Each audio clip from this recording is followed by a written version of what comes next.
It is Stugotz and Company, presented by FanDuel and the FanDuel Sportsbook. Dianna Russini is going to join us. Our thanks to Reese Davis for joining us from the back of his car and his driver for making picks. That was in hour number one. I love that. Reese Davis. We drove home with Reese Davis this morning once he hopped off at Bird and got into his car. What are you laughing at? Because I put far too much money on his driver's picks. Like not an amount of money I should be putting on his driver, just yelling from the front seat. Take Florida. Yeah. Yes. I'll tell you what, if that driver goes 3-0, he's back next week. And every week. And every week. No question about it. Our thanks to the great Chris Sims, who joined us in God Bless Football. So we've got you covered here for the big football weekend and Thanksgiving. Our thanks to Mark Hochman as well, starting a new podcast with him on Monday.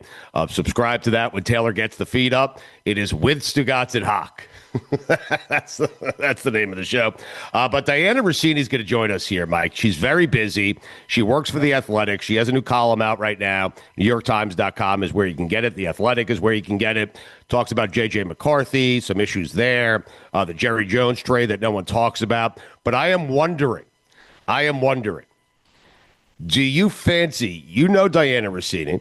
She is a dear friend of mine. We've had her on several times. She's great. Do you fancy her as someone who is preparing a Thanksgiving meal for her adorable kids, her great husband, and her entire family? Absolutely not. I have her making a lasagna. Do you? Or at least that's cooking, though, Mike. I mean, yeah, but what I mean is, I have her defrosting a lasagna she made in the off season. Okay. But like a Stouffer's? No, she made it. She froze it. She's got a freezer in the basement, and she brings out a lasagna, and she go throw it in the oven for an hour, and it's good. Okay. So you have this as a very Italian Thanksgiving. There is no turkey. There is just lasagna. I mean, no, somebody makes a turkey. Nobody eats it. Because the turkey needs help, according to Mike. Yeah, because the turkey needs help. Needs receivers. She'll be the first to tell you that. Yes. They fill up on bread and cheese before the Thanksgiving, before the turkey comes out. Right. Is your wife what is she doing? Is she preparing a Thanksgiving meal? Are you preparing it? How does this work? So I'm cooking everything that everybody eats, and my mother-in-law is cooking the turkey. Okay. All right. Yeah. Not bad. Yeah. What are you doing? It's mashed potatoes, stuffing. I got the apple pie, all that wide stuff. Receivers. Yes. I got the defense. Dianna Russini is getting her hair ready. I don't know what she is. She's moving very quickly right now. I always do this when I hop on. I always forget that you guys just go. And this is the problem with this show. I act like this is the green room, that it's not a real show. It is. It's not. You're right. Yes. It isn't real. It is the green show. It is the green room, and the show is not real. You're right. That's what we should call it. That's why I always come on, though, because, I'm like going over some of my notes of some stuff I've been working on, and I'm like, John's not even going to ask me that. Well, hold on a second. We promoted the new column that's out now, NewYorkTimes.com and The Athletic. Okay, we did promote it on the front end, just so you know. Thank you. You have news on JJ McCarthy that we'll get to. The trade that no one talks about that Jerry Jones pulled off, one of the great trades in the history of sports, and yet we're just focused on Micah fucking Parsons and that trade. But I asked Mikey A, do you fancy Dianna Russini as someone who is slaving over a Thanksgiving dinner right now? Are you preparing? And Mikey A said no, by the way. He thinks you thaw out a lasagna from last year. What is the answer to that question? Funny. Hi. First of all, Izzy, hi. I haven't seen you in a few, so I'm so glad you're here today. Oh, hey, Iz. What a terrible question. Right? So rude. Yeah, so we have a lot. Do you want to just really rip through it right now fast, and then we'll get into football? Yes, please. Yes. Okay, so my parents. You greeted me today by saying you hate the holidays. I mean, it's a little bit of. I'm a little tired from just a lot of football stuff lately. A lot of writing, a lot of stories we're working on, but there's just a total fraudulent family dynamic I have, right? So you guys all know, my parents push, get married, have kids, do the whole thing. And they'll pretend that they are okay, that I have another family, that I have in-laws. They pretend, but they can't stand that they have to share. Right. So they are all on their way to my home now because we're spending Thanksgiving in Philadelphia with my husband's family. Oh, so nice. we are basically having freaking Thanksgiving tonight because it's like a very like slow burn way of my parents being like, oh, we'll just stop by to see the kids for Thanksgiving. Oh, Kev's gonna cook. Oh, we're gonna do dinner. Oh, and dessert. So now it's turned into a whole thing. So right before I hopped on, my dad texted, hey, we'll be there at 2. What? 2:00? Like today? That's Today! Thanksgiving times. That's Thanksgiving Wow. times. Yes. My husband has a job. Like, Right. what are you talking? So they're going to be here and they'll want to be, again, like they'll pretend they're not like this, but they are. They want to be entertained. My mom will ask for a glass of wine. So the question is like, I think the question was, do I like the holidays? And I like the idea.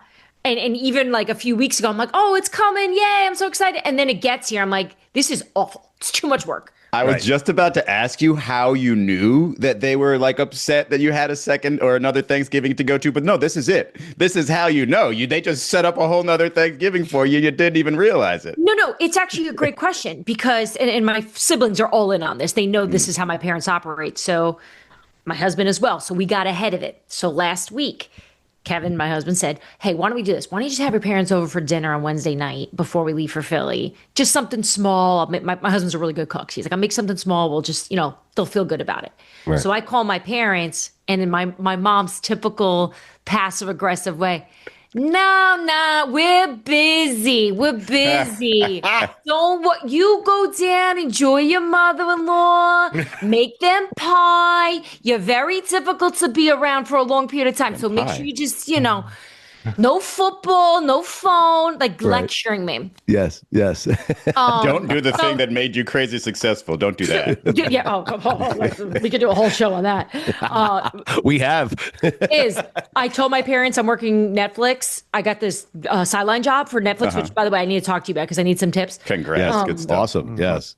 And so I got the 4:30 game, Lions Lions at Vikings.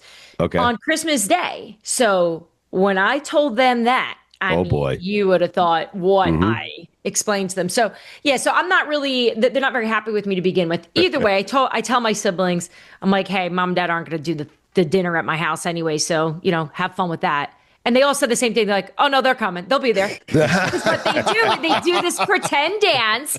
And then yesterday, my dad shoots me a text. Hey, we want to see the kids. We'll come over for a whole Thanksgiving thing. I'm like, of course. Right. Yes. 2 for the price of 1. It's just like, they're so it's so predictable. Yes. But I love them. I do. I love them very much. It'll be good. I got nominated for some like sports writer thing, which, as you guys know, too, my family's still trying to understand that I'm a writer, right? To them, I'm just like a talking head on television and doesn't really know what they're talking about. Like, that's how they view me. Right. And so when I sent them like, hey, I was nominated for National Sports Writer of the Year, like, I'm really excited. I am like shocked, but also like honored all this. And so my dad's like, wait, who votes?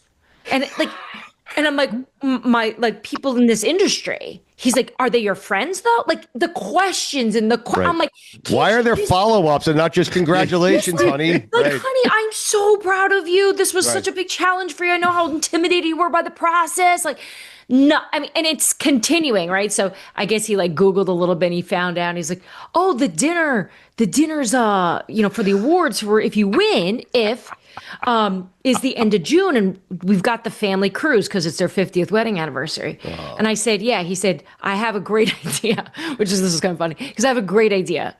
I'll miss the cruise. I'll accept the award for you. If you win, you go enjoy because he doesn't want to go on it. He's trying to get out of the cruise. Wow, that is savvy. I've done that. Doubting me to now he's like, you're winning. I'm going to go. Heady play. I'm so proud of you. First off, congratulations, Dianna. Very proud of you for the award. We're proud of you. Yes. Second, put us there. It's Thanksgiving. You're at your in-laws. Who are we trying to avoid? What's the questions we're trying to avoid? Are we getting cornered about how you covered the Eagles? What is this? Right. Yeah. Look, I already understand the dynamic there, which is no male on either side of my family respects or thinks that women know what they're talking about in regards to sports. So Not one of them, right? That's tough. No, they have, and my in-laws especially, because Kevin's got 2 brothers and a dad. They that know did everything. Season tickets sit for 40 years. They sit the last row of the lane, closer to the Eagles in the sky, the whole thing. Right. They will have full conversations about things I'm reporting that WIP is talking about. Of course. And they're not like, Dianna, what else can you add? Or what's the truth? Give us more. Right. Oh, no. They will sit there on the couches with the TV on, full conversation about the Eagles offense, what the problems are, why A.J. Brown's upset. No one knows that. Either I report it or do they really care? Diana, I had an uncle quote my own story to me. Said, "Have you heard this? I heard this." I was like, "Where'd you read wrote that? it. Was it the Miami Herald?" Jesus, family is so weird. It's so weird. Like, I guess maybe this, we'll check back in a few years, but I like to think if Mikey and Joey were doing that, I would be the one, be like, I'd be so curious, I'd want to know more, so I'd be peppering them with questions. But I'd be like, wow, this was really interesting. This is great. Like, Right. I mean, again, this is the same family where, if my name is mentioned on WIP, it's like the biggest deal in the world. And I'm Of course. realize That's all I'm they care this. about. That's Yes. all they care about. Right. Local sports radio. If Howard Eskin says my name, it's like Jesus a Christ big deal. coming down and touching What a me. name Like, you just dropped there. It's a big deal. It really is. Wait, so they have the person who's armed with the most information in our industry on the topics that they're talking about, and yet they don't want any input Award from nominated. you. don't care. And Kevin doesn't do a very good job of being like doing the husband thing of like trying to. He just Hey, Diana knows, right? Yeah. Oh no. He'll never die. He just boxes me out.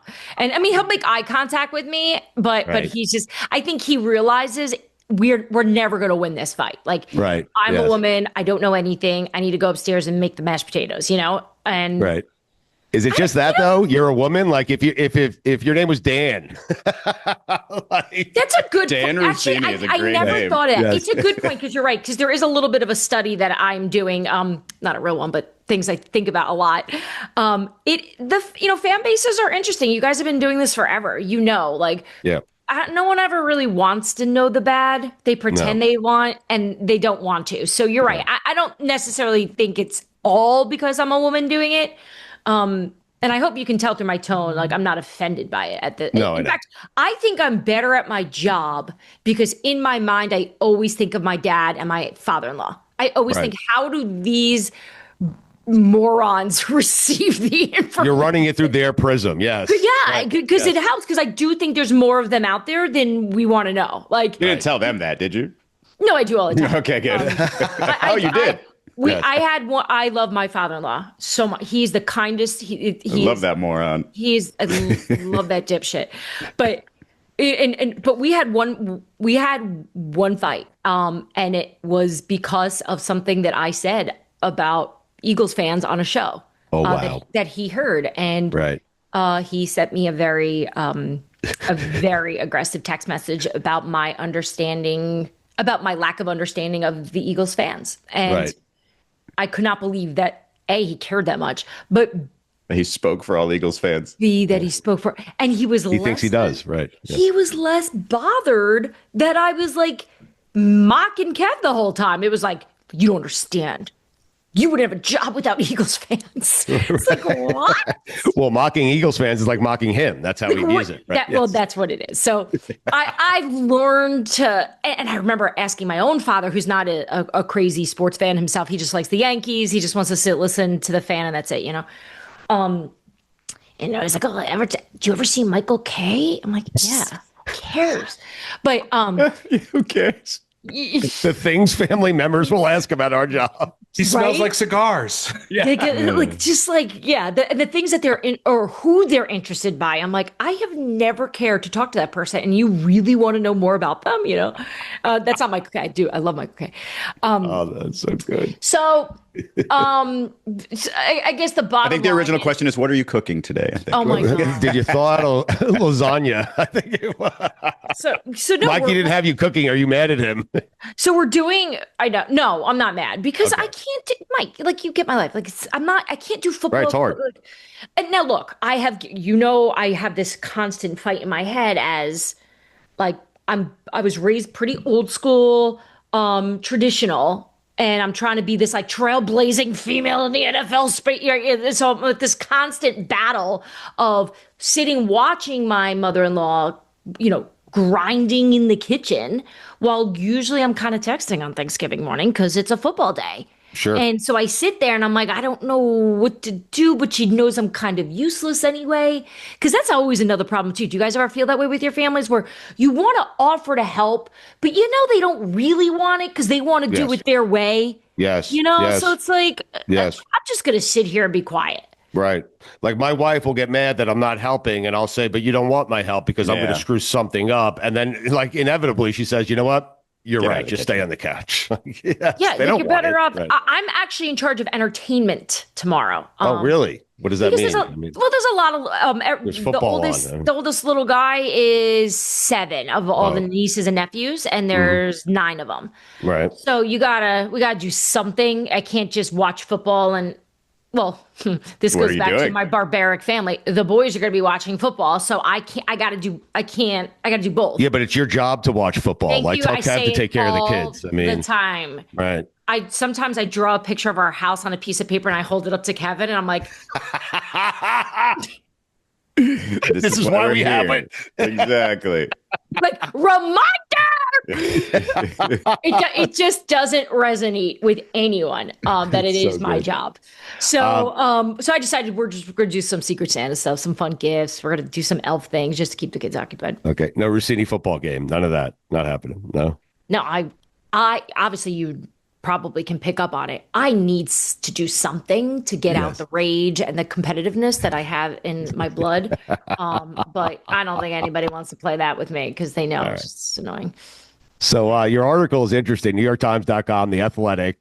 What I'm hearing about JJ McCarthy, there's some stuff about Jerry Jones in there. We'll get to it in a second. What are you hearing, though, about JJ McCarthy? Yeah, so he's not going to start Sunday's game against Seattle. I know. They're just in a really tough spot because we know the decisions they made, right? Sam Darnold, Daniel Jones, Aaron Rodgers. They knew how good their roster was. They spent all this money, the most money of any other NFC team, right? So when you're doing that and you're building a team, now's the time. Yes. And it's so funny you're saying this, and I'm sorry to cut you off. Chris Sims was on with us earlier, and he said it's odd that the Vikings, who are clearly in a championship window, would have a rookie at quarterback. Yeah. Think about how good you have to be in a normal situation. Like if they had Drake May even, that's asking a lot of him, right? But he's coming off a significant knee injury. Right. And there are tons of things about him behind the scenes that they learned about him. He's 22, right? Like, I think that's part of this too. He's really young. And we saw what he did at Michigan, right? And the ways in which he won. So, I think 2 things can be true here, which is he is really talented and needs to be in the right quarterback program right now, which is the right one with Kevin O'Connell, and just needs time. And then the other truth of this is he was never ready and was never going to be ready. And this year was always going to be a wash. Interesting. And which wild when we do these kind of stories is they're always the same, which is no one likes to have the honest conversation. It's like family. No one just wants to be like, I don't really like you, or you're not it, because there's always politics, right? Who made the decision to pick him? Who was his biggest fan? Because I can tell you in the building, not every person was on board with JJ McCarthy being the starting quarterback for this season. A lot of people wanted Sam Darnold. People were into Daniel Jones. And then once that moment passed, there were people who were in on Aaron Rodgers. Ever since Ryan Tannehill in Miami, I've been of the, it when you see it. Okay. And even with Tua, I thought there was a much higher ceiling than what, his predecessors had. With McCarthy, I don't know. I don't see it. When you've got that level of receiving talent around you, and what's missing from him is basically the ability to see the throws and make the throw. Like, he can make the throws, but see the throws basics. and make the play. Like, it just doesn't seem like it's there for him. And for me, I just don't, if I'm an NFL team, I don't give a guy 3 or 4 years anymore. It's just, hey, by year 2, I got to know for sure. Otherwise, I'm looking elsewhere. The problem is Kevin O'Connell was pretty public about his thoughts about the quarterback position, as in this league gives up too quickly, right? Because look at the examples where the trash is now the treasure in these other places. Daniel Jones, Sam Darnold, Baker Mayfield, right? Like, we're seeing it everywhere. You put the quarterback with some good coaches and a roster. Oh, look at this now. Now they become these princes. So Kevin O'Connell has said, like, it's the team's fault for so many quarterbacks failing. But the perspective that you have, I think, is what a lot of GMs and owners are looking at it as well. Like, look, you're either it or you're not. And I think that is hard to figure out right now. Of, like, we could see across this draft class right now, the 2024 draft class, look at them, right? Like, whether it's Caleb Williams or Jaden Daniels, like, you know they got it, right? Yes. The problem is we haven't seen enough of JJ McCarthy. So they're going to have very, very hard conversations this offseason. Well, I think the problem is they're trying to figure this out while in a Super Bowl window. Correct. And then you have the ego of Kevin O'Connell saying, no, I'm the quarterback whisperer. I'm going to turn any quarterback into a great quarterback. Just give me time. And Justin Jefferson is sitting there going, hey, I don't have fucking time. I want to win right now. I'm in my prime years. I mean, by the way, like, so much credit to Justin Jefferson as we, look around this NFL landscape at every receiver that isn't getting the ball like every 30 seconds. Shout out Philly, right? Like, then you got Justin just like, come get me. How could you speak of them? Stay outside. Yes. So the fact that Justin hasn't erupted, but look, there's still a lot of time left here. And I mean, you guys have seen enough interviews with Justin Jefferson and seen him on Netflix and stuff, and I've been around him a gazillion times. Like, that's not his vibe anyway. Like, he's one of the best. But who knows? Like, I think the problem I had with what Kevin O'Connell was saying, I agreed with him. I agreed with that thought that these programs are failing these young quarterbacks. The problem is, at that time, Kevin had never been in it. Right? All the quarterbacks that we've seen him develop or have success with were these, like, quick little moments with these veteran guys, these washed up, right? Yes. I had never seen him with the young ones. So that kind of was always in the back of my head, listening to those interviews that he did. And even with Rich Eisen, I think even with Zach Kiefer, one of my colleagues. And look, the Vikings are in great hands with Kevin. No one's debating his coaching ability. It's just, did they get this right? We don't know. That's the running theory I've heard, Dianna, is that he's just got to be bad for a really long time, and then Kevin can turn him into a good quarterback. That's and funny. So he's just waiting. Or go to another team, stink, and then Kevin will bring it back and make you look like, the MVP of the league. Yep. Quickly here on the way out, Jerry Jones made a trade that I maintain, I've been saying it all week, is one of the great trades in sports history that no one will ever talk about, a third-round pick for George Pickens, because we're all focused on why he traded Micah Parsons. It's so, right, if at the end of the year, when we do like our end of the year look back and we say the trade of the year was in Dallas, everyone's going to think it's Micah, and it's not. It is not, right? Like, so many people around football are like, man, it was a robbery what he did to Pittsburgh to get this type of player, and so we'll see what they do in the offseason. I know both sides really want to get a deal done, so we'll see if they tag him or if they wind up giving him, a brand new contract. But this is a player that it wasn't like unicorns, rainbows, and peaches in Pittsburgh, guys. No, and I talked to Jerry about this actually a few weeks ago. I was like, what the guy was? Why'd you trade for him? Like, yes, it's working out, good for you, but like, that's risky. Yeah. He's like, it's just like anything else in life. If you go into it knowing what it is, you could probably deal with it better. He's like, we knew what it was. I like that. And he's like, Dak's such a good leader. Shoddy's so good. His wide receivers coach is really good. He's like, it's sometimes new environments just work. Well, they're clearly giving him the ball in places the Steelers didn't give him the ball. He works over the middle so well, and Pittsburgh was just on the edges the entire time, it felt like. Yeah. And now look, I think the lesson of this entire conversation is feed the receivers and everybody's happy. Right? There you go. That's why they're divas. Wait, so do you think AJ Brown was happier getting his receptions and his yards in a loss than he would have been getting? I thought about that. It played out perfectly for AJ Brown. It did. He is, and he's one of my favorite players. I know. From just, I just love the way. First of all, he's so freaking good. But yeah. So no, I'll say I'm going to go to the game on Friday. So I will find him and ask him that question, see if I can get him on the record to be like, I felt great last game. Imagine he says that. It was like, that was awesome. Yes. Since the last time we spoke, have you told anyone that you voted for them for the MVP that you have no intention of voting for? Them for? I've done it with some coaches already, but I don't care anymore. Coach of the year? Really? Yeah, I've told 2 coaches that I'm voting for them. I'm not even voting for either of them, by the way. But just take pictures of your ballot just in case.